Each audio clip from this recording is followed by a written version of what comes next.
ရော့ဒီတစ်မြစ်ကလေးကိုယူထားလိုက်ပါဒီတစ်မြစ်ကလေးကိုဆောင်ထားရင်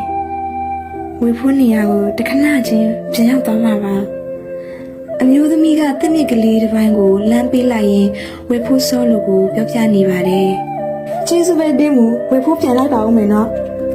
ဟုတ်ကဲ့ပါဝေဖိုးအော်ဒါနဲ့တင်းမူပေးထားတဲ့တစ်မြစ်ကလေးကိုဆောင်ထားပြီးမချလာလေးပါနော်ဝေဖိုးအမျိုးသမီးကဝေဖိုးစောလို့အားလမ်းပြောရင်ဝေဖိုးစောလို့ပြန်လာတဲ့လမ်းအတိုင်းမျက်စိတစ်စုံကြည့်ပြီးကြံရိပ်ခဲ့တော့တယ်တမစ်ကလေးရဲ့အစွမ်းတတိကြဝေဖိုးတယောက်သူ့ရဲ့နေရာကိုအချိန်အနည်းငယ်အတွင်းမှာပြန်လည်ရောက်ရှိသွားတယ်သူတညလုံးအိမ်မပျော်ပဲသူစုံစည်းခဲ့ရတဲ့အမျိုးသမီးရဲ့မျက်နှာကလေးကိုပဲမြင်အောင်နေမိတော့တယ်နက်နက်မိုးတော့အာရုံရောက်တဲ့အခါမှာဝေဖိုးစောလူတယောက်အိယာမှဆော့ဆော့ထားပြီးသူ့ရဲ့ယာကင်းရှိရာကိုသွားလေတယ်ယာကင်းထဲရောက်လို့ထိုင်နှမ်းနေစဉ်အချိန်မှာ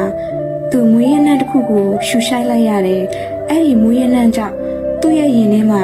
အေးမြတာယာမှုကိုခံစားလိုက်ရတယ်ခဏအကြာမှာမနေ့ကတွေ့ဆုံခဲ့တဲ့အမျိုးသမီးက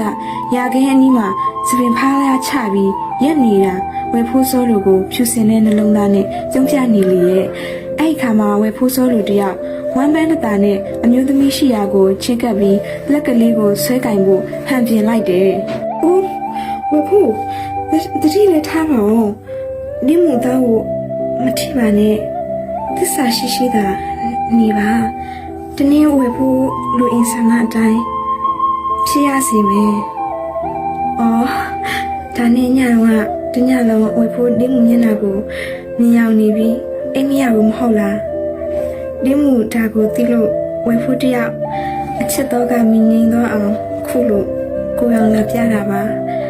အချိန်တော့သိမရဘူးစိတ်အေးသာထားပါဝေဖိုးနော်ဒီမူနဲ့နီးချင်မကြခင်နီးစေရမယ်သစ္စာရှိနဲ့အေးအေးသားနေသွားပါဝေဖိုးရဲ့နော်ဒီမူပြောတာတိတ်မှန်နေဝေဖိုးတညလုံးအိမ်မပြောခဲ့ဘူးလေဒါကိုသိလို့ဒီမူခုလို့လာခဲ့ရတာပေါ့ဝေဖိုးတယောက်ကိုစိတ်ကိုမနိုင်တာ哦ဒီမဲ့ဒီမူပြောမယ်ဝေဖိုးနားထောင်ရမယ်နော်ပြောပါဒီမူရဲ့ပြောတာပြောစမ်းပါအော်ဒီလိုပါဝေဖိုးရဲ့ဒီမူတို့